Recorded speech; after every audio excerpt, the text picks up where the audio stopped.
Why should people embrace globalism? Let's talk about it, but first hit that subscribe button and turn on that notification bell so you stay educated on how your money works.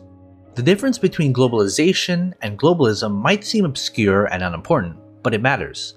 Globalization is a word used by economists to describe international flow of trade, investment, and people. Globalism is a word used by demagogues to suggest that globalization is not a process but an ideology, an evil plan pushed by a shadowy crowd of people called globalists.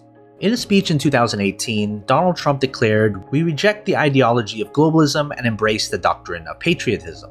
He even denounced globalists at a campaign rally while the crowds bayed for the imprisonment of George Soros, a Jewish billionaire philanthropist regarded as the epitome of globalism by the nationalist right. However, it's not just the radical right that attacks globalization as an elite project. Many on the left have long argued that the international trading system is designed by the rich and harms ordinary people.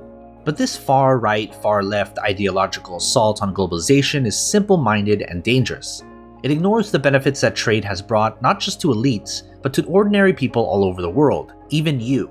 It suggests that globalization is a plot rather than a process, and by promoting nationalism as the antidote to the dreaded globalism, it unleashes forces that are economically destructive and politically dangerous. Between 2003 and 2015, the heyday of globalization, the proportion of the world's population living in extreme poverty almost halved.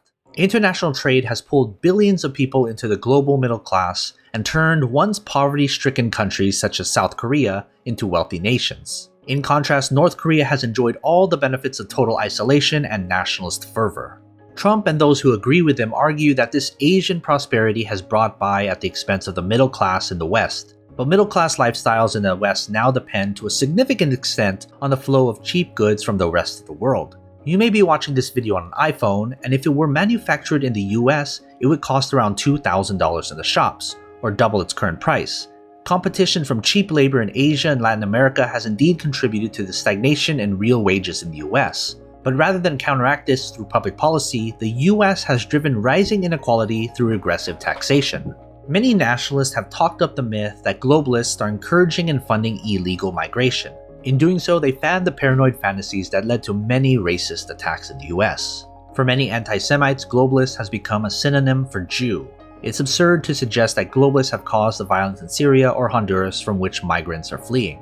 Critics of globalization have every right to start a debate about migration, trade, and investment. But their solutions are often half-baked and risk worsening the economic situation of the people they purport to help. Many Brexiters complain about the EU and their globalism. Europe is blamed for the uncontrolled migration, international bureaucracy, and elitism. Brexiters think of the EU as an ideological project. They ignore the extent to which European legislation is often a set of practical solutions to cross-border issues such as the free flow of goods and the establishment of common trading standards. Attacking those solutions is a bit like ripping off the plumbing in a house. Unless you have a very precise idea of what you are doing, and nobody has accused the Brexiters of that, you simply create a horrible mess. What has been happening in the UK is a microcosm of what could happen in the rest of the world if an assault on international trade and global supply chains gathers force. The tariffs Trump has imposed on goods from China and elsewhere will increase the cost of living for Americans. Meanwhile, fears of a global trade war have already weighed heavily on the stock markets.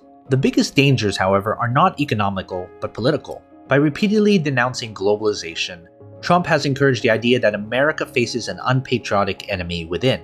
That in turn stokes the conspiracy theories that are now spilling over into violence on US soil. The political risks are also international. The rise in economic tensions between the US and China is merging with a rise in military tensions over issues such as Taiwan and the South China Sea. Both Washington and Beijing are increasingly using the language of conflict rather than cooperation. All this is reminiscent of the backlash against globalization in the 1930s, where surging protectionism went hand in hand with a rise in radical ideologies and a drift to war. Globalists doubtlessly have their flaws, but at least their instinct is to see foreigners as customers rather than enemies. So what are your thoughts? How have you personally benefited from globalism, if you have? Leave a comment down below and let's get a discussion started. And as always, take care of your money.